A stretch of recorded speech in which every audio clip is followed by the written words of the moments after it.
All right. Today is the day. Today is the day.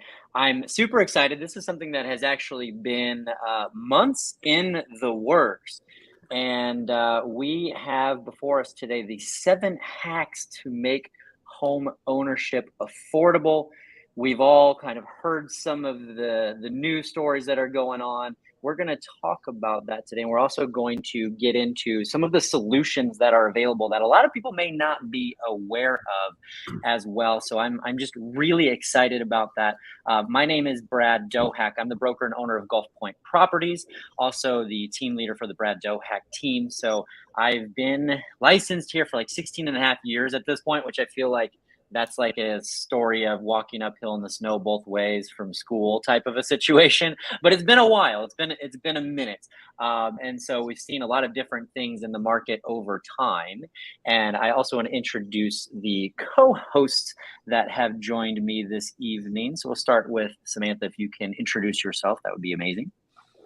Hi there, I'm Samantha Bagdasarian, and I am the sales manager with the Brad Dohak team.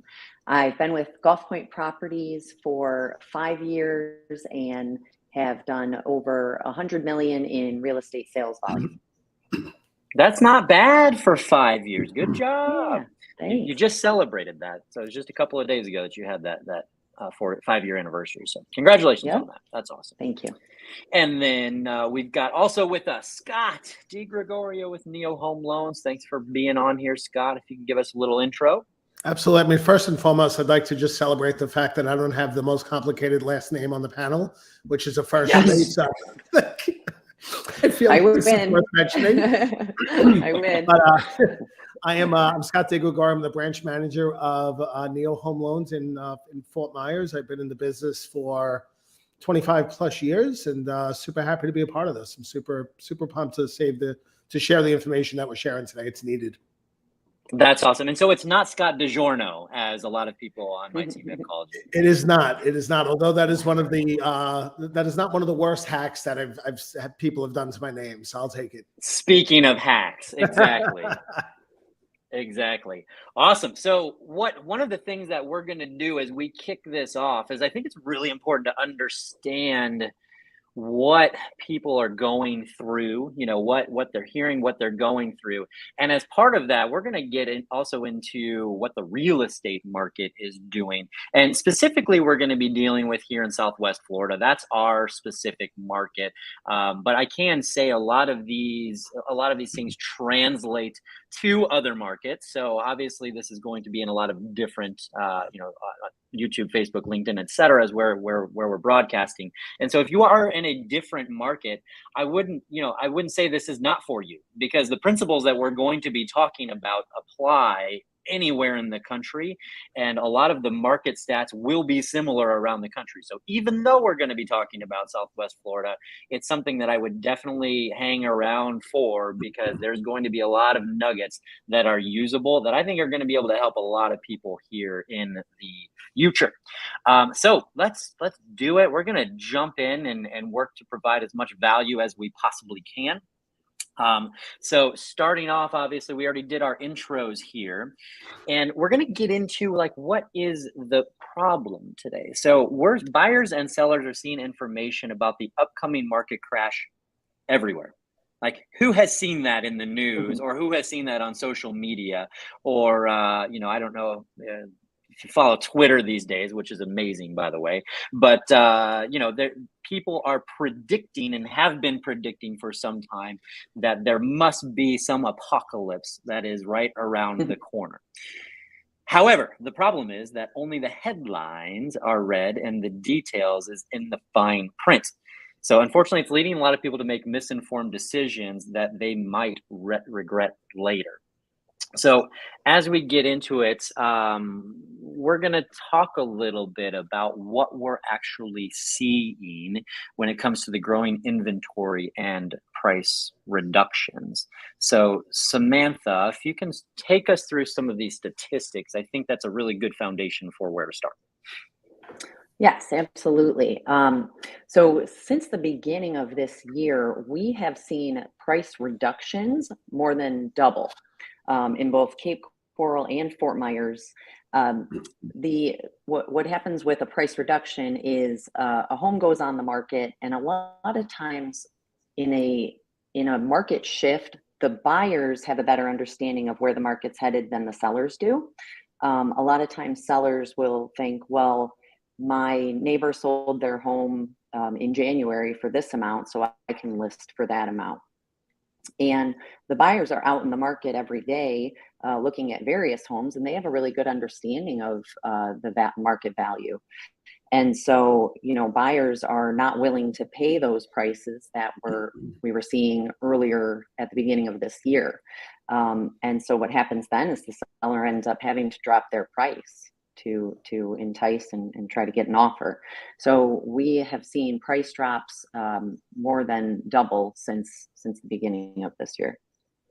Yeah, I think that's a really good point, and one that, like, then what happens is that seller is chasing the market a bit.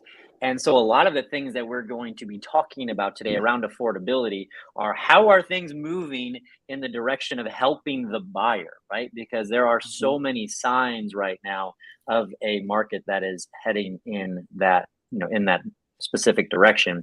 And how many times have we spoken with sellers who believe that they can dictate the price, right? The sellers believe that they can dictate the price, but at the end of the day, like you're talking about, it's really the market who decides the value of that property, and that's where the buyer has a lot of power. They have a lot of power, and they didn't earlier in the year, right? They didn't have that power earlier in the year. Right, exactly. So it's really taking a turn in the buyer's favor. And just a little bit of a tip. You don't always have to wait for that price reduction. So if you are working with an agent and a home has been on the market more than the average days on market, there may be a price reduction coming up. But if you could get ahead of that and perhaps offer, what you think is fair before that price reduction happens, the seller might be willing to take a lower priced offer at that time. Once the price reduction happens, there's going to be a little bit more competition in the market at that lower price. Now, I have a question for you guys. There's two trains of thought here with these price reductions. There are some that say this is a sign of the market softening a little bit. There are others that say this just means that sellers were listing their house too high, and the price reductions are just bringing the list prices back to where it should have been from day one. What is your professional opinion on that conversation? Because I hear that going back and forth a lot. Yeah, I mean, it's a good point. So we'll see also in some of the market stats that we actually have seen prices come down as far as the sale, what actually sold. And that's a big part of the conversation, instead of just like what they were listed at and then reducing it down. But the median price is lower now than it was 6 months ago. And so that tells us that it's not just the sellers listing too high from the get-go, but the actual data where it closes is lower as well. So I think, that sort of helps answer that question. Samantha, you have anything to add there? Yeah, no, I totally agree. We're looking at some past data with the solds, and in a decreasing market, you have to take that into account. And so, looking at pendings and then what else is on the market, helps get to the right price with that. Right. Does that help, Scott? Yep, perfect. Awesome. All right, boom. So this is, Samantha, this is something that I kind of want to put a little framework around this. So every single week, we as a brokerage take an account of the stats on the market that is always a trailing 7-day figure. And we literally document it every single week. And it's important that we do that because, while we could pull stats on like past sales and things, we want to know what's going on at that moment, meaning like how many have gone pending over the past 7 days. And that's not a stat that you can get in, historically, right? You can't get historically what was the 7-day pending at that point, because eventually they turn into closed sales. And this inventory is a snapshot every single week for the past couple of years. Yes, and we have been studying this graph all year and watching it. And so this is just so super interesting and really goes to show how the market is shifting in the buyer's favor. So the inventory level, so the inventory is the number of homes available on a weekly basis, is what this chart is showing. And it's if you available look to at buy, that, right? So they're on the market and they're available to buy. Yep. Yeah, absolutely. And so if you look at that lowest dip in the chart there, that's right around February and March of this year, earlier this year. And so we were looking at our lowest inventory levels ever at that point. And we had about maybe 2,500 homes on the market on a weekly rotating basis that were available to purchase at that dip. Since then, we have seen it steadily creep up, and now we're looking at 3 times more available inventory today than we were back in February and March of this year. So just this past week, we have over 7,500 available homes. So it's a huge, which is big. Huge, I mean, it's a big deal. 3 times, and again, this is about, you know, you, the home buyer. And think about that. So earlier in the year, when we had 2,500 homes available in this is all of Southwest Florida. So this is not just Fort Myers, Cape Coral. This is all of Southwest Florida, including Naples, Cape Coral, Fort Myers, Lehigh Acres, Estero Bonita, Marco Island, all of that. And that's not a lot for, you know, given the size of our overall market. And what was happening is we had situations where we were in, you know, 10, 15. I had a specific listing that had over 30 offers on the property. And that was a very strong seller's market because there just were not a lot of options available. Well, fast forward to today, and it's just such a better situation for buyers, right? You have 3 times more inventory available. It's actually more inventory than we've had in 2 years right now. So there's more options. And oh, by the way, like the multiple offer thing is pretty much gone. Like there are certain circumstances where that happens, but like now people have the ability to negotiate, which they have not had. And that is, you know, that I think that's a really big deal and a, you know, pretty big feather in the cap of buyers, showing us that it is moving, you know, it has moved into favoring buyers in a big way. The other quick thing that I want to point out about this chart is that if you see, as we get closer to that, at the very bottom right where it says October 1st, 2022, we're going to call that exactly when Hurricane Ian came through. And so I want to, just to the right of that line, you see that dip, right? So there's a dip in inventory right there. And we attribute that primarily to properties that were flooded and or had damage, right? So they could no longer sell. They needed to pull their property off the market. So it wasn't really like the market shifted and changed overall. It's just like, hey, we had an issue where those properties were no longer available and they had to come off the market for a period of time. And then you can see after that dip, it actually, that trajectory continued on where we started adding some more inventory on the market. Awesome. Okay, so this is a really good snapshot from our MLS, or multiple listings service, and this is going to give some of the insights as to what we are experiencing in the overall market for Cape Coral and Fort Myers. So I want to touch on this because again, it's very important. We have a median price of $465,000 for a property, and again, this seminar is about affordability, right? And so you look at that number and you're like, oh, that's not very affordable, and we have interest rate issues, and you know, those things. But again, things are moving better in the right direction, and a lot of, you know, comparatively in other parts of the country, we are, you know, quite affordable from that perspective. Now, the closed sales at 1,240 for last month, and that's down 39% over 2021. 2021 was a, you know, big year where just lots and lots and lots of transactions, lots of people making movements after, you know, everything we had with the lockdowns and COVID. And the average day, or the median days on market, I'm sorry, is 26 days. Now, I want to highlight that because if you look at the stat on the left-hand side, that's saying that's 271% more than what we experienced this time last year.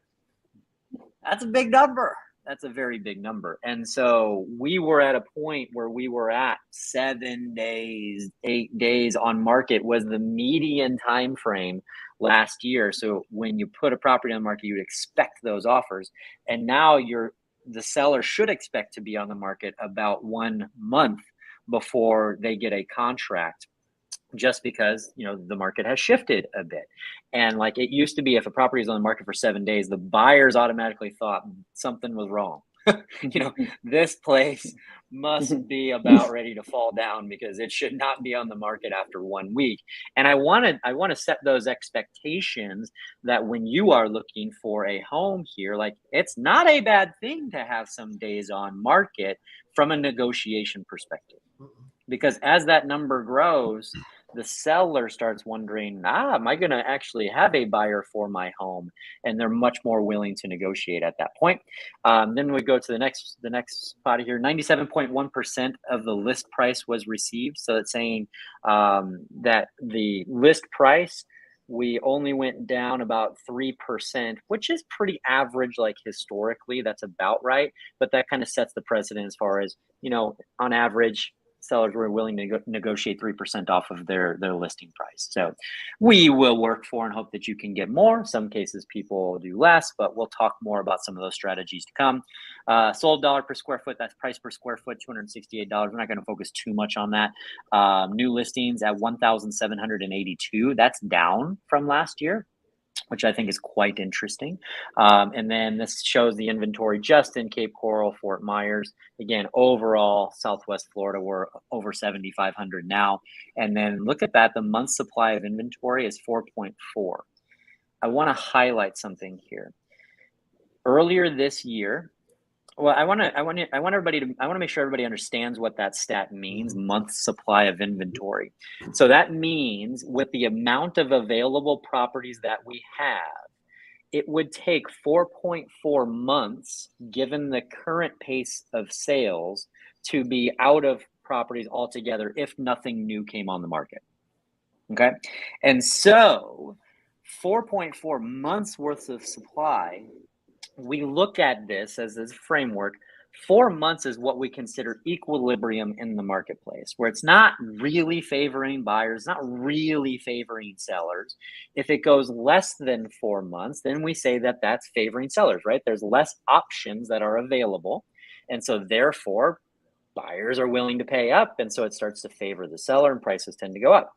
If there's more inventory than 4 months, then that says that that's a buyer's market because there's more available inventory. The sellers are the one who have to compete against their neighbors to sell, you know, for a lower price, and that tends to favor the buyers. So to give some perspective at that, 4.4 months is where we are now. Earlier this year, we were at 2.1 weeks of month supply, or week supply, if you will. So I don't have that quick calculation, Mr. Mortgage Guy, but we're going to take that as 800% more, you know, roughly about that more month supply compared to where we were earlier this year, which is just awesome news for the buyers that are out there. Any comments on those stats?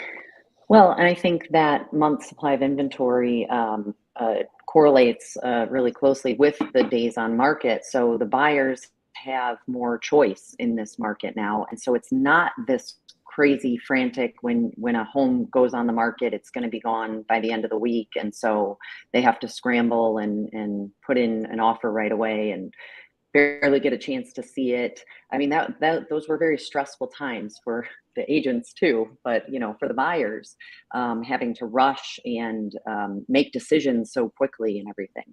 So now that we're seeing, you know, a little bit of choice back in the market and more, you know, this uptick in the inventory and longer days on market, it's a bit calmer of a process for the buyer, and they can, you know, sit down and put numbers together and think about what they want to do. It's just a lot nicer of a environment to, you know, come with an offer in. Mm-hmm. That's awesome. And by the way, like everybody who's joining in, especially on the live stream, like feel free to chat in with some questions as we go about it, because there's going to be a lot of information. But again, this is the foundational, like what we're experiencing in the market.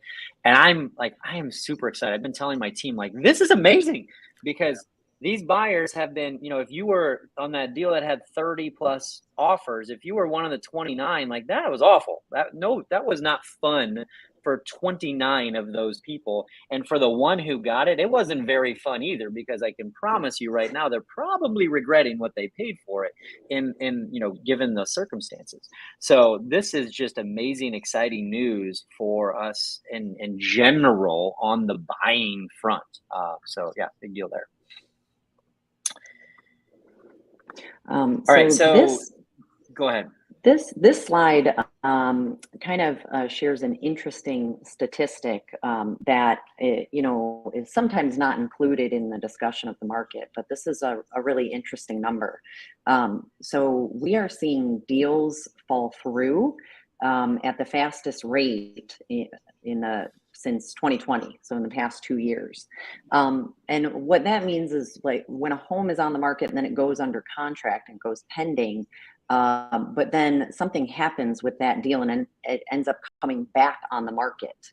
And this is an exciting opportunity for buyers when you see something like that. So if you see something that went pending and then comes back on the market, a lot of times that means something fell through with that deal. You don't have to assume it's always inspection related. That's not necessarily the case. Or if it was, maybe the seller has remedied those issues. But this is a good opportunity, because oftentimes when a home has gone under contract and then comes back on the market, you've got a seller that's a little bit anxious and a little bit more motivated to get something done. So I would keep an eye out for these properties that have gone pending and then come back on the market and had a deal fall through, because a lot of times you're working there with a more motivated seller. And along that note, I do want to say, like, your agent will do that research and figure out why, right? Like, we don't, because if we assume, that something happened, that's never a good place to be, or assume like something must really be wrong with the house. That's not a good place to be. And so your agent can figure that out for you, so that we don't have to worry about, the issue. And a lot of times, even if it was an inspection issue, the seller has to then fix it or disclose it, right? So legally, they're obligated to one of those two things, either fixing or disclosing it to the next buyer that's in line. And another point on this that I think is worth talking about is that a lot of times, or in some of the cases, these contracts are falling out because of the sticker shock of the payments. So it's really important to work with your mortgage lender and make sure that you know what the payments are for that specific house, pursuant to taxes, insurance, possibly flood insurance, HOAs, et cetera. Make sure you have those numbers buttoned in, so there's no sticker shock on the back end after you get the contract accepted. Great advice. And a lot of those, by the way, like falling apart are new construction deals that maybe they went under contract in 2021 and the buyer assumed that they were going to have a certain payment and a certain rate. And then, 1 year later, 14 months later, the house is ready and the rates change, because they can't lock in a rate a year in advance. That's just not something that's possible. And so, new construction, we've seen a lot of issues there too. So we just want to make sure everybody's protected as much as possible with that. So good stuff. Now, I want to talk a little bit about this. Is this a housing problem, or is it a media problem?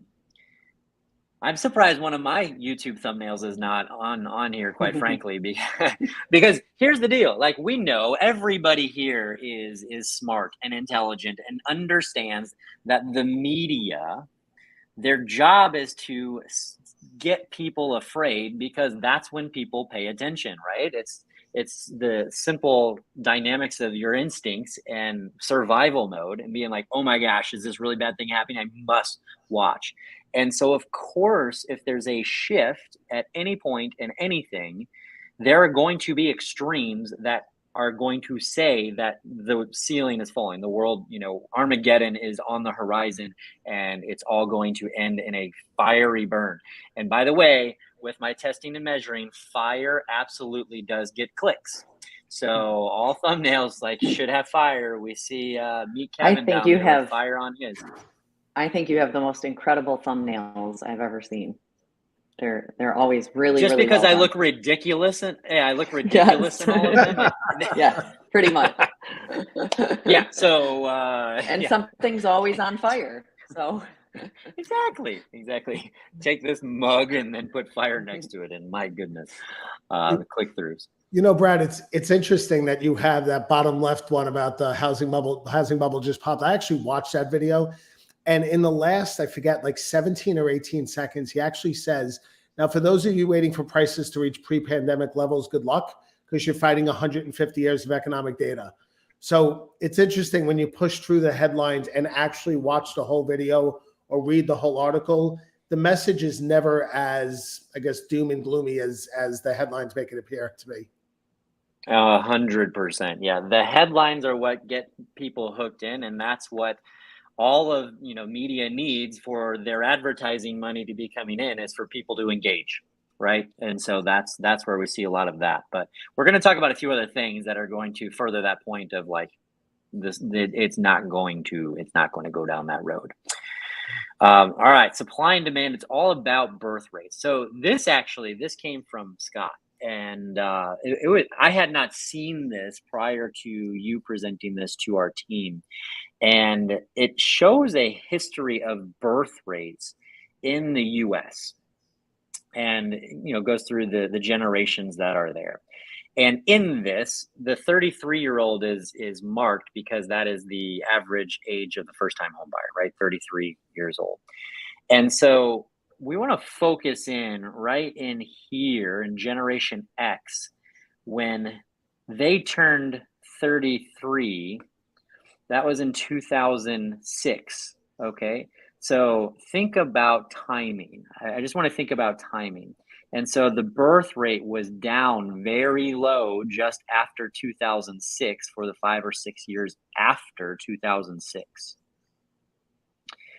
Fast forward to today and look at the birth rates here. And by the way, Scott, we had talked about that. That was about 3 million births per year is what those years were. Is that right? Yeah, at the plateau. Yeah, so a little plateau there, about 3 million births per year. And then fast forward to today, a 33-year-old millennial, look at the birth rates that were taking place at that time and watch that birth rates in the future, what that does, right? So it only goes up from here. And it's just very important because that's when buyers are entering the market. All right. Mhm. So take some time to really analyze that. And as we go to the next slide, these two relate very much to each other. So this is household formations versus housing completions. And so if we look here in 2006, that annual completions is the number of new homes that were built compared to how much household growth there was. So if you see, it was more than double. The orange is more than double the blue bar graph in 2006. And then construction started to slow, and then the household growth, went down even more in 2007. But then in about 2011, it's exactly in 2011, there's a shift. Like that's when it kind of hit even. We're now building as much as we are having household growth. And then as we go, it actually goes a little bit back up where there's construction. And then fast forward to 2017 and the household growth explodes. And then we have way more household growth than we have annual completions, construction happening to be able to house this growth that's taking place.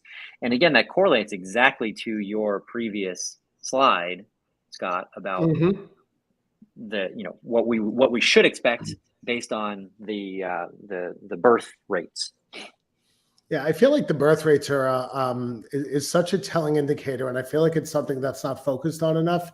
It was back in 2005 when I saw the household growth start to dip and the annual completions pick up. When I started talking about short sales, I mean, we're coming out of a very different mortgage environment then. I knew what the coming years would have, and I started talking about short sales before anybody knew what they were. And it was literally just a matter of looking at the data in the previous slide and this slide because it tells such a tale. Yeah, well, I can tell you, living in that market, if we didn't know at that point, we figured out really soon what short sales were. Yeah, good. I mean, and that indicator, I'm going to go back to the previous slide just for a second. So again, today that 33-year-old is here. We're starting to see that growth happening here.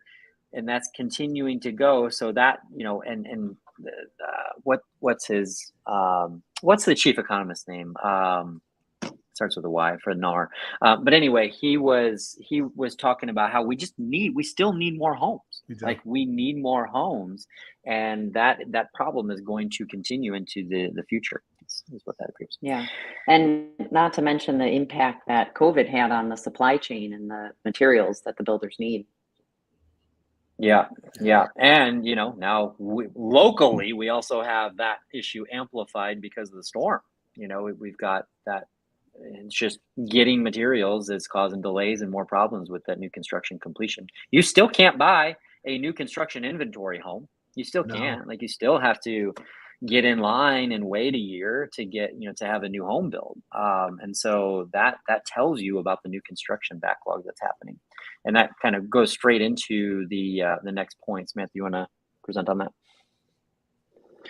Sure. So the number of single family units completed, so single family homes that have been built, has, you can see from the chart there that just about 2007, 2008, it started to dip below the 50-year average. And so that was back in 2007, 2008, 2009 when that dip started. And so now we've been going 13 straight years under that 50-year average. And so that is a really big deal. And as you can see, no time before that, back to 1970, have you seen that trend going in that direction so much. So that is a really, really big deal, that we're building a lot less homes while at the same time the birth rate continues to increase. When I first saw this slide, I'll tell you what jumped out at me. What jumped out at me was how long things were building for. It was thought that when we lived through 2005, that overnight this surplus of houses happened, and now it feels like this shortage of homes happened overnight. But if you look at this chart, for 12 consecutive years leading up to the crash, we were above the 50-year average, and a lot of those years precipitously above, and for 4 consecutive years we broke records. So that oversupply of housing was a long time in the making. By the same token, this shortage of housing was equally a long time in making. Like Samantha said, 13 years we were below that line. Many of those 13 years we were significantly below that line. So, studying these trends and these data, and I give you so much credit, Brad, because I know you focus on the data a ton. It really enables us not to see into the future, but for us to be able to make very intelligent positioning moves to stay ahead of the trends. Yeah. And why is it always so clear when we look back to like, why is that not more obvious? But again, comparatively, we're still short of that line. So I want to make sure that we get to the real good stuff as far as saving money and things. So we're going to go through, these next couple fairly quickly, but what has happened is quite interesting in the overall real estate market is that people have a boatload of equity in their properties. And so I want to start that off by saying they have equity because they own property. Real estate is such an amazing investment tool. And we're talking about that in this context of like, we want you to be able to own a home. We want that to be able to happen so that you can get a share of equity. Like that is, while we can't ever guarantee that, the stats show historically, and if we look at these numbers here over the past 5 years, home owners have equity gains has gone up by $156 million. Just in a 5-year time. 10-year, 274 million. 15-year, 195 million, and then it's not allowing me to see that one. Is that 30-year? I believe it's 300. Yeah, 30-year is $354 million. So huge gains in equity. And the other thing, the big point on this too, is that if we're talking about a crash, if people have a lot of equity in their property and the market shifts, which it's done, and it has, there's no question about that. We're talking about the shift. but people have a lot of equity. We can't force anybody to sell if they have equity in their property. And people are, we get questions all the time, are there a lot of foreclosures out there, short sales? And the answer is no. The answer is no, there's not, because people have equity. If they find themselves in a situation where they can't afford their mortgage anymore because inflation is awful and, the groceries have gone up and all these things, they can sell their property and take the equity out of that property. They can do that. They're not forced. They're not upside down in any stretch. The other really important statistic is that 41% of homeowners in the United States of America own their properties free and clear. They're trying to put Scott DiGregorio out of business because they don't have a mortgage. And so that's a really big number. You cannot make those people sell. You can't do it. And so a market shift, and let's say that it shifted a bit more. I don't know. Let's say that it did that. There's no crash that's imminent because the equity is so strong there. So softening, sure. We've certainly moved towards that direction. And one of the things that it blows my mind, I'll call it the buyer-seller market paradox. So in a seller's market that favors the seller so strongly, what happens? Sellers don't want to sell, right? And then in a buyer's market, and I'll talk a little bit about that. So in a seller's market, sellers don't want to sell because they are afraid that they won't find another place. They don't, and so it's like, you don't understand. We can get you 30 offers and get you over asking price. There was a home earlier this year that we got $175,000 over asking price. And the asking price was the highest that anything had sold in the community ever. And this was sub $1 million, by the way. This isn't like, $2 million and it was 175 more. No, it was a $675,000 property. So just crazy numbers, but sellers don't want to sell in a seller's market and buyers are reluctant to buy in a buyer's market. And it's just super ironic that happens because it's like, here's the data. Right. Here is the data that this is in your favor. And so we're going to talk tonight about some of those things that get in the way. Like we know interest rates interest rates have changed, and that's something we're going to talk about that. Prices have come, have gone up, historically. Well, that's historical. That's a trend. Those trends are trends for a reason, but we now are able to negotiate, which is amazing. So really, really good. And just going back real quick to this, how much homeowners have in equity in their homes right now, I would say that this number is the main difference between what's happening right now and right before the crash, the housing market crash back in 05, 06, 07, because at that time, there were so many more cash out refis happening and people were taking the equity out of their home, using it for other things. And so when the crash came, they then found themselves upside down. And that's when you come into these short sales and foreclosures. That is not the case. And even with how low the rates got in the past couple of years, there were significantly less cash out refis. So there was a lot of refinancing, but a lot less where people were pulling the cash and the equity out of their home. Yeah.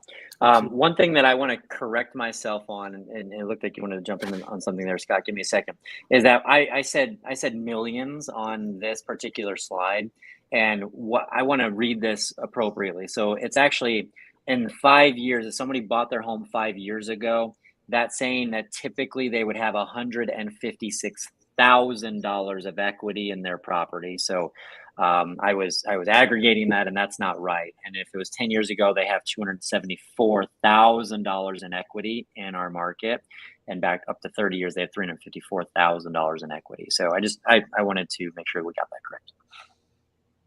Scott, did you want to add something to what Samantha had said? No, I think Samantha touched on it. I mean, if you have a $550,000 house that you owe $400,000 on it, it's tough to come up with one scenario that would lead to a foreclosure.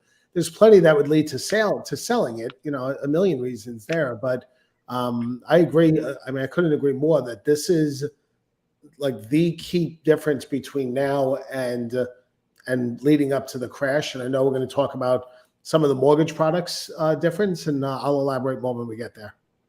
Perfect. All right, so I do want to touch on this too, because we had a storm come through. I don't know if y'all are aware of that, but it really did turn things upside down for all of Southwest Florida. And you know, there are a lot of people who lost their homes. You know, the beaches. It was not a good scenario for the area. You know, fast forward to today, and much of the area is operating, you know, back up to speed. There's still a lot that's not, right? The beaches are going to take years to rebuild. But what's super interesting is that our real estate market, if we look at the aggregate market in Southwest Florida, it's acting like the storm did not happen at this point. Like that, the supply levels, the inventory, and all of that is back in line as if the trend had continued that we were on, as if the storm wasn't there. So from a market stat perspective, it wasn't as significant as one might have thought. And one of the questions that came up after the storm, because, you know, we had Irma in 2017, but even my team came and like, how is this going to affect real estate? Like, what is going to happen here? And, you know, some people were saying nobody's ever going to want to move to Florida ever again because they have hurricanes. And the reality to that is that means that there would be nobody who lives on an island in the world because there's hurricanes, right? Like you wouldn't live near water anywhere, but that's, you know, people have short-term memories, and that hasn't really, you know, people have always understood that that's a possibility, and the chance of something like that perfectly imperfectly happening again, likely pretty low. But what this shows us here, what we're looking at right now, is how historically hurricanes have affected other markets. And so this study that was done took the most catastrophic storms that were either category 4 or category 5 that were near population centers that had the most amount of insured losses. Now, Ian I just saw Ian as the second biggest hurricane related loss ever, or maybe it's not even hurricane related, just ever in the history of the planet. So it was a big deal. But in every single one of the cases of the 5 storms that they, you know, the top 5 storms that they studied, if we look here, this shows before home price appreciation as a percentage of the national average. So in Katrina, the area was before the hurricane was about 97.2%. So 3% less than what appreciation than what the rest of the United States witnessed. After the storm, it was 109%. So it was 9% more than what the rest of the US dealt with. Harvey, the same thing. So in Texas, they saw more appreciation after the storm. Andrew, same thing. Charlie, same thing, even bigger. Hugo, same thing. So what all this data said is that after a storm, prices tend to go up in a market more than they do around the rest of the United States of America. And so why? Like, why does that happen? And the answer to that is really just a supply and demand, right? We showed you that blip of what happened when the supply went down after the storm. So their inventory reduced after the storm because people were displaced. Those people need to live somewhere. So the demand will go up as well. So supply down, demand up, that typically leads to pricing going up. And, you know, we saw a little blip last month where the trend of prices had been going down, and then the price came back up a bit. And so we're going to see what happens is a lot of investors come in, they remodel, you know, they're going to create nicely done homes. They're going to have more value than the ones that they were replacing. And so just keep an eye out for that, because that is going to impact the overall market. All right, moving forward, Mr. DiGregorio, I see the word mortgage, and so I think that has to do with you, Mike. Yeah, so look, we touched on this already, right? So, you know, in comparing our housing market to what the market was leading up to the crash, we're in a, from a supply and demand piece of it, we've talked pretty extensively on that. We did not talk about, but another thing worthy of mention is that last year, about 330,000 people moved to Florida. Now, that's obviously not Southwest Florida, that's the whole state. And although there's no data because this never happened before, logically, that's going to make the supply and demand kind of continuum worse. We have the amount of equity, which is vastly different now versus then. And arguably the biggest difference between a housing market then or now and then has to do with the mortgage industry. Now, what this is showing, every year the Mortgage Bankers Association puts out something called the Mortgage Credit Availability Index. And here's what it means. The higher up on the chart means that it's easier to get a mortgage. So as you can see, leading up to the crash, that index was up near 900. And we're currently sitting just above 100. We're sitting at probably about 115 or 120. And by the way, it's worth pointing out that that most recent dip towards the end there was actually when COVID hit, because that did tighten up guidelines a little bit. But if you look at how easy it is to get a mortgage, basically how qualified you need to be to get a loan, it is stratospherically different now versus what it was back then. And if you look at the next slide, it's going to show a very interesting thing. So for those of you that don't know, well, actually, before I go there, so when you're analyzing mortgage risk, you have to look at two things: borrower risk and product risk. And on this chart, the product risk is the red. And as you can see, it was the product risk that caused all the problems. So to say what I was about to start before, for those of you that don't know, in 2005, you could have a 500 credit score, no job, no income, not a dollar in the bank. You could buy a $300,000 house and take out a loan for $375,000, literally putting $75,000 in your pocket. So if you were broke in 2005, the smartest thing to do would be to go out and buy 5 homes. And unfortunately, that's what lots of people did. So the product risk was really the fire that, or the fuel that got the fire going. And as you can see on this chart, that product risk completely evaporates right around 2014, 2015. There's a little blip of it, and then it just vanishes. And you might be asking what happened then. Well, the mortgage kind of remodeling of the mortgage industry with Dodd-Frank and some of these big bills went into place in 2009 and 10, but some of them didn't take full effect until that 2015 mark. So that is why it lingered and then completely vanished. So if you look at that reasonable lending standard as determined by the Mortgage Bankers Association, we are dramatically below that. So we're in a vastly different stage. Now, I'm not saying that it's hard to get a mortgage. It's not. But you can't have a 500 credit score, no job, no income, and not a dollar in the bank. Like that is not a good place to be to qualify for a loan right now. And that's a huge difference. Anything any questions or anything to add on that, Brad and Samantha? Yeah, I mean, my first mortgage was in 2007, and it was stated income. So it was literally a stated income deal where I just had to say, here's how much money I make. And they said, okay, here, Mr. 23-year-old, you can absolutely qualify for this. And I'll just go on the record. It didn't end up well. Shocking information. Right. Okay. I'm a right. And what you're referring to there is kind of, when you finish what you were saying, Scott, I thought it's a good thing for the public and for the buyers that things are more stringent now. Back then, 23-year-old Brad was relying on the guidance, of his lender at that time, and to steer him in the right direction. And it was just like the Wild West. Absolutely. So yeah, don't want to talk about that too much. Just shake it off, man. Yeah. Okay. So, all right. So here's a big misconception. Okay. And on the next slide, we'll show you that we'll show you how this works. And I'm not going to kind of geek out on the data of it, but what a lot of people think is when the Fed raises rates, they're raising mortgage rates. And that's just not true. The primary thing fueling high interest rates right now is inflation. And when the Fed raises rates on their side, what happens is that is an anti-inflationary measure.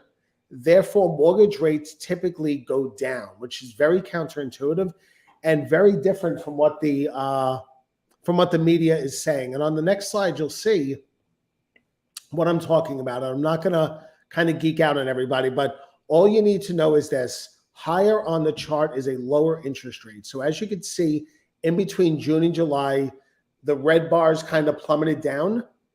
And then all of a sudden they stopped and started going up, meaning rates were going in the opposite direction.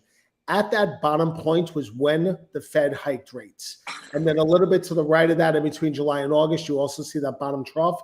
And the same thing happens. That is when the Fed hiked rates. So it's always frustrating to me when I look at the, when I listen to the news and I go, oh my goodness, the Fed hiked rates again, therefore your mortgage rates have gone up.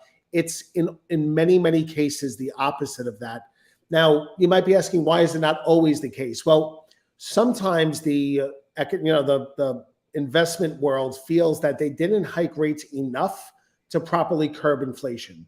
But just know that there is a definite separation between the interest rate that the Federal Reserve is hiking and what controls mortgage rates. Okay. That's a big point that most people get wrong. Absolutely. Most people get wrong. Yeah.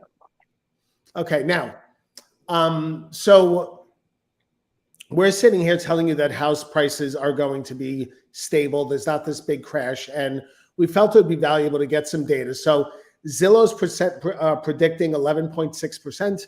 Fannie Mae is predicting 10.8%. Redfin's predicting 7%. NAR is at 5.7%. CoreLogic's at 6%. So there is not one trusted source. Now, granted, the YouTubers may be saying otherwise on their thumbnails, but there is not one respected economic source that says that home prices are going to be dramatically less.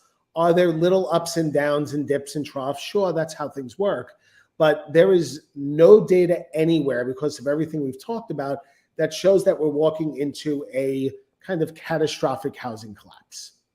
Yeah, and the other thing that I want to add into that is that when stock markets are, shaky, and when people are, investors aren't feeling good there, what do they typically do? They move their money out of the stock market and put it into real estate. And so that's something that happens that also, works towards the stabilization, right? Because if the stock market collapses, they're going to pull money out and put it somewhere else that they deem to be safer. And a lot of times that is real estate as an asset. Absolutely. And BlackRock just, I forget the exact numbers, so don't quote me on it, but I think they just started a fund with something like $16 or $20 billion to buy real estate. So, the wealthiest financiers on the planet are doubling down on their real estate investments. And I think it's important for kind of regular folk like us to take a page from their books and look, they probably are making smart decisions in what they're doing. And here's the deal. They're banking on people not wanting to buy real estate. They're banking on being able to rent out from a cash flow perspective, because they believe that there's going to be a lot of renters, and that a lot of renters in the markets. And so they're like, the bet is good for them either way, right? Because if they're renting out the property, they're happy, they're getting cash flow from it.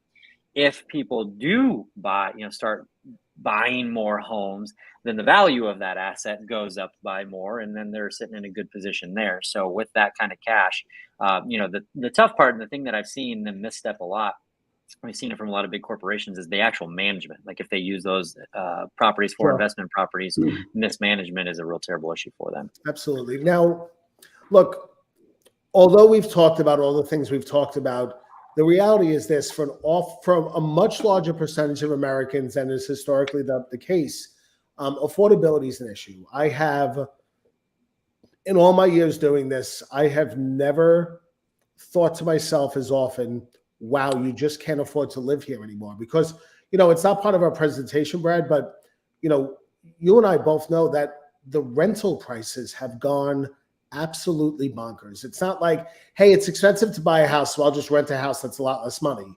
That's just not a thing anymore. Both rent and purchase have gone up.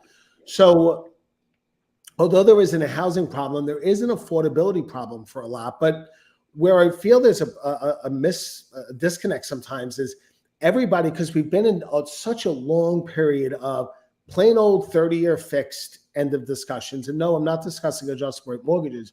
What I'm discussing is that there's different ways of structuring loans. And on this next slide, I want to talk about one of them, which is a seller paid buy down. Now, this has a lot of benefits to people. Number one, I call this kind of an affordability booster. Basically, what we're doing is we're going to ask the seller to pay about 2.5% towards the buyer's closing costs. And then we could use that money to pay points and permanently buy down that rate. So what does that do for you? Number one, it certainly makes the payment more comfortable. Number two, it actually increases your qualifying ratio, right? One of the problems that's happened here is as the interest rates have gone up and up and up, people's buying power has gone down and down and down. So this is a way of kind of balancing those two things out a little bit. And on the next slide, I'll give you an example of what I mean by that. Okay, so what we have on the left is a price of $675,000, and we're putting down about 10%. We have a sample interest rate in there of 6.125. That gives you a payment of $4,000 a month, a little bit over. Well, okay, what if you offer on that home, I'm not going to pay $675, I'm going to pay $650. Well, if you look at that, same down payment, same interest rate, that's going to save you $139.55 a month. Let's call that $140. Here's what's interesting. If we go, instead of offering $25,000 left on the purchase price, keep the purchase price at $675, but ask the seller out of that $675 to contribute $12,500 towards closing costs. Using that money to pay points, we could buy your interest rate down to 5.49 in this example. And instead of saving you $140 a month, we're saving you over $315 a month. So, and by the way, that's just 2%. So exactly. we're asking them to take 2% concession on the deal. And we already went over that right now in the market, the average concession is 3% is what the seller is willing to do. So, and what the column all the way to the right is showing you is that to have an equal savings on the payment as you'd get with the buy down, you'd have to offer or get an accepted contract all the way down from $675 to $617,500. So this is basically a way you're getting this house about $60,000 below, about 10% below asking price by utilizing this strategy. And to Brad's point, if we were able to get another $6,000 from the buyer, we could buy that interest rate down even from the seller. Or from the seller, we could buy that interest rate down even further, and the savings are that much greater, and the strategy is that much more effective. Now, I know there's a lot of first-time home buyers out there. We've discussed that. What is an applicable use of this for you? Well, I speak to a lot of people that come to me and they qualify for $275. And maybe for where they're looking, $275 just isn't a thing anymore. So this is a tactic that we could use to get them from $275 to maybe $350, maybe a little bit more than that. They could find the house they want, get it accepted, have the payment back down in that $275 rate, the effective payment. And it's really the difference between being able to secure housing, again, not just owning, but owning or renting, just being able to secure housing in this market versus not being able to. And this is a strategy that's not being utilized enough. My team and I are using it all the time. And on the next slide, it shows a breakdown of that monthly savings just in a different format. So the seller paid buy down is a wonderful, wonderful strategy. One that we haven't been able to use for the last couple of years because the sellers wouldn't give the credit. But as we've gone over in the data, we have 2 to 3% to play with in many cases now. So this is in a lot of times the absolute best way to do it. You know, everybody thinks the cheaper the house, the better the deal. And the truth is this, unless you're paying cash, you have to look at the totality of everything. You have to look at the financing, you have to look at the out-of-pocket, and you have to look at the price in order to come up with whether or not one option is better than another option. And those are the types of analyses that we do for people all the time. Awesome. Okay, you could skip It's a over huge that. deal. Yeah. And then this shows actually how much interest is and whatnot is paid over a 15-year window. Again, if you compare the second column of the price reduction to the third column of the lower interest rate, the seller paid buy down, that is a savings of what's that, $45,000 in interest Yep. over a 15-year period. So not only is this a kind of short-term benefit, but this is very much a long-term benefit as well. It's a big deal, and obviously the longer you stay in the property, the more the interest rate reduction will save, right? That makes a really big difference. And so your point is like discuss the strategy, because you as a buyer, what your intention and your plans are for the future make a difference, right? If you plan on being in the home 2 years, it might be a different strategy than if you plan on being there for 15 years. So that these are just very important things to think about, and that starts with the conversation with your lender, right?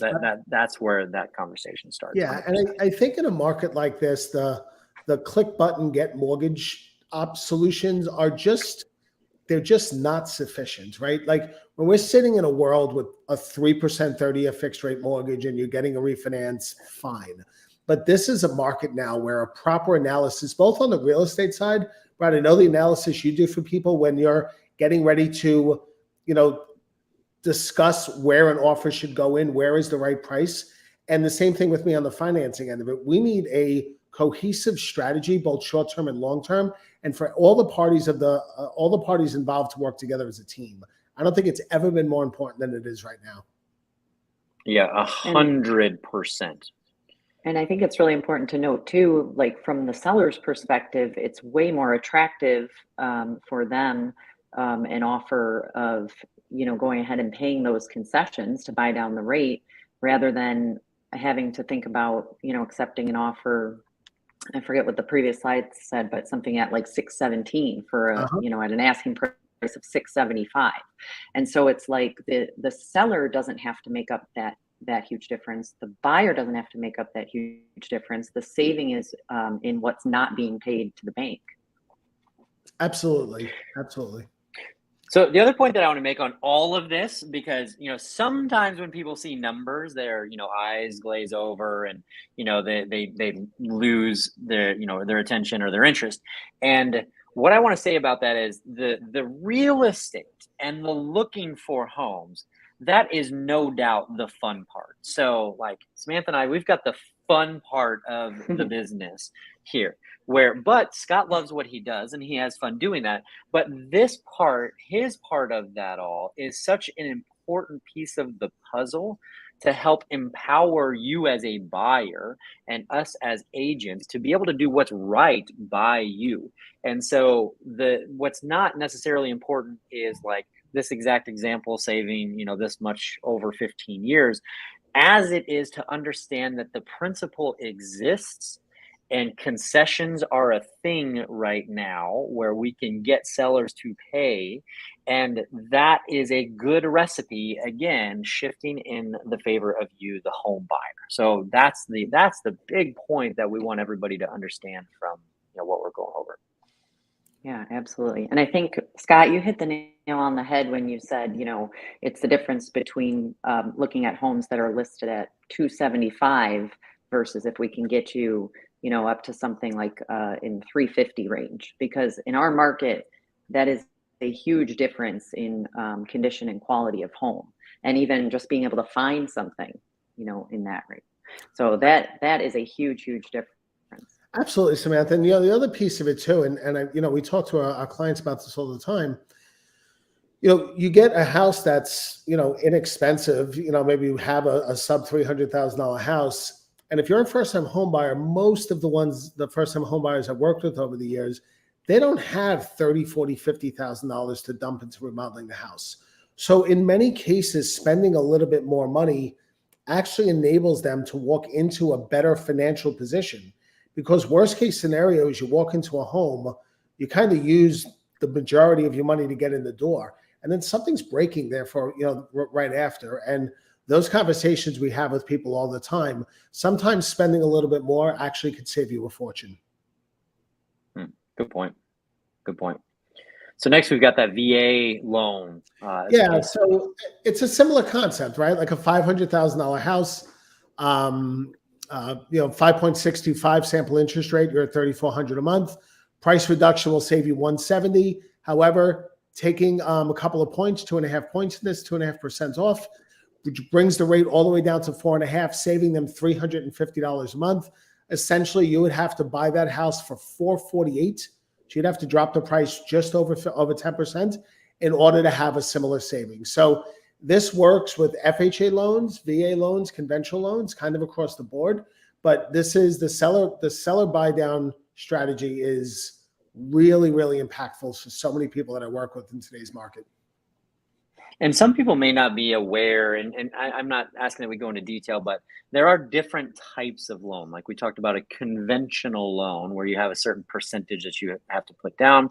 FHA is another type of loan, and VA is yet another type of loan, really for active and retired military is what that's specifically for. But that a VA loan, you can put 0% down on that particular product. And you see here on a $500,000 property, their loan amount, so the financing closing cost even is $511,500.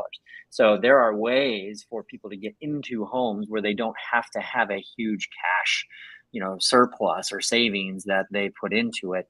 And so what product is right for you, again, comes down to that lender conversation.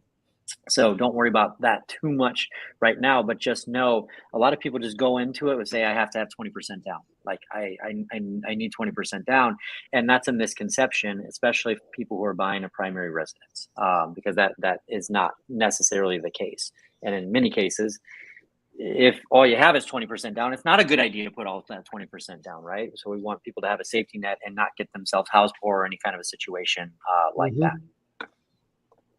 And then this kind of just the same thing. This kind of goes into both of those. All right. So one quick thing that I want to go over, and we had talked about it previously, but as part of the mortgage rates going up, that's that is a thing that has happened. We've talked about a strategy to be able to, help with a buy down to get rid of some of that challenge there. When people think about a 30-year mortgage, they feel, like I got something that I'm on the hook for 30 years.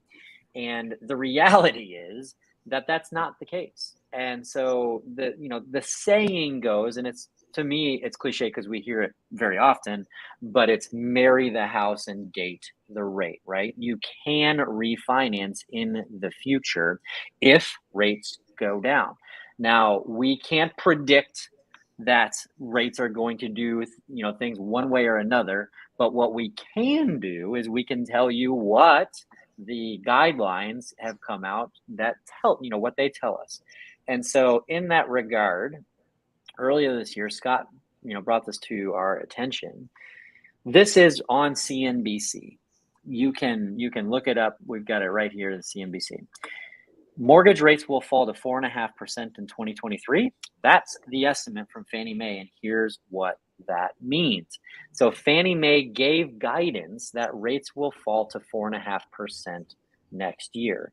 So talking through that, and this one key bullet point here, saying that consumers shouldn't necessarily delay a home purchase if they find an affordable home they like now, right? That is a big deal because if rates go down,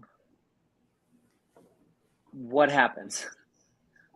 Samantha, what happens? If rates go down, it's going to get way more competitive in the market. So 100%. As we recall, what was happening with the multiple offer situations and things, people were scrambling, and a lot of that was because rates were so low and people had to compete against so many other buyers that were looking at the same time. So, it can get really, really competitive again. And when it gets competitive, typically that means prices go up more, right? So if the interest rates are down, prices tend to go up more. And so there's a Dave Ramsey clip that many of us have heard at this time, but it's like buy the house now, like Mhm. don't wait to buy that house, because rates can change, but waiting in real estate is I don't, I don't want to get political here, but anytime anybody says that, it's about to just that's just like I don't want to offend you, and Right. then it's like, okay, what's the offensive thing you're about to say? But I don't want to get political here, but I remember distinctly in 2016 there were some people that I think they're Canadian, and we were talking on the phone. They were interested in Florida, and then it was like, "No way! If you guys elect that president, there's no way I'm going to touch anything in the United States or state of Florida, and everything's going to crash. This is going to be so horrific." And so many of those conversations, if you rewind time, like if I knew who that person was and I called them, Mhm. the reality is if they had purchased then, what would have happened? They would have gained so much equity, right? And so it's that like time, just being in the market is the important part of it. And that's, people who find excuses to not do it are the ones that end up saying, man, I wish I would have done that, right? And again, we can't predict where we're going, but there's no signs that we're going to a crash. No, I mean, two points on that. I mean, I ran numbers for somebody yesterday, comparing, hey, where are you at now and where would you be if rates did get down there and I was to refinance you? It was on a $500,000 house. The monthly savings after the refi down to the 4.5% was $1,320 per month. I mean, it was a Wow. enormous figure for people. And everybody think back to what the housing market was before rates went up, right? There was 20, 30 offers. You couldn't get your offers accepted. We're in a drastically different situation now where, you have some wiggle room and then you have the benefit of refinancing. I find myself thinking back to a time where money was really tight for me and I didn't have a lot of education on things and whatnot. And specifically my parents, I was thinking more of my childhood. My parents just didn't know. And they didn't have a good counsel. They didn't have a good advisor. They didn't have any education. And they made a series, after being very wealthy, they made a series of poor decisions because nobody nudged them in the right direction. And I tell you this story because so often people need nudging in the right direction. I was talking to somebody a few weeks ago and he said, man, Scott, I was qualified for $280,000 3 or 4 years ago. And I walked away thinking to myself, man, who am I to have a right to buy a $280,000 house with a minimal down payment? And now I'm sitting there talking to him about the same house in the 475 range. And he looked me right in the eyes and he said, Scott, I wish somebody would have pushed me a little bit further back then. So there is sometimes a need for people for all of us to be guided in the right direction, because fear is a real thing. But a lot of times through a proper analysis, the right path is correct. It's certainly not right for everybody. That's a silly statement. But in some cases, we do have to do an analysis and let that analysis point to the clear direction. Huge point there, and the reality is like the way that we operate, and I know the way you operate is let's have a conversation, right? Like people think that the conversation around real estate is a commitment that they need to do something and they have to do something. They're going to be forced into Yeah, something. I'm going to pull their credit now. Yeah, like right, like as soon as Scott picks up, your credit automatically pulls, and so you better not dial that phone number, because if you talk to a lender, your credit gets pulled, and then you're not going to be able to qualify for anything because it affects your credit so much to be able to be pulled. Like that's the thought process that happens a lot of times. And what we're saying here is like, don't be afraid of buying, of the conversation around buying a home. Don't be afraid of the conversation around like, hey, let's talk a little bit of strategy here, finance wise. Like, here's where I stand. Like, does this even make sense for me right now? Because the reality is, like, we want what's right by people, and we want you to be able to make the best decision for you. right? And so without understanding where you stand, without understanding what's available for you out there, you cannot make that decision. And a lot of people just think, I can't qualify, things are too expensive, without actually exploring. And so we want people to explore and have those conversations. Now, here on the screen, I have a QR code. And what you're going to do is pull out your phone. So, everybody, pull out your phone and go ahead and scan that QR code. And what that's going to do is it's going to bring you to a web page that's your home wish list. And in here, I want you to dream a little bit, right? I want you to take a moment to really picture yourself in a new home and put in the wish list the things that you would like. And what that does with that form, there's no, again, this is just opens the lines of communication as far as a conversation. It allows us to figure out, is this doable? Is this achievable? And then we can have that conversation. Because I just don't want a situation where somebody can do it, but thinks they can't do it. And then they miss out on that, 5-year, 10-year, 15-year, 30-year equity position that we saw that the rest of the homeowners in Southwest Florida are experiencing. And on another front with that, maybe you're not ready to qualify now for some reason. We're still not only willing to talk, wanting to talk, right? What is the worst time to start planning for retirement? The day you're getting ready to retire. The best thing to do is to put a strategy together in advance. I start talking to people about retirement planning when they're in their early to mid 20s. Why? Because the longer the amount of time they have a plan, the more effectively they could put that plan into action. So if somebody's watching this and they think, look, I am definitely for XYZ reason, 6, 12, 18 months out, please don't let that stop you from having a conversation with us. I know on my side, a lot of times I'm doing credit planning, I'm doing budgeting, I'm doing savings. There's a lot of stuff that can be done on the front end. So when the time comes that you're ready, you could just flip the switch and make it happen.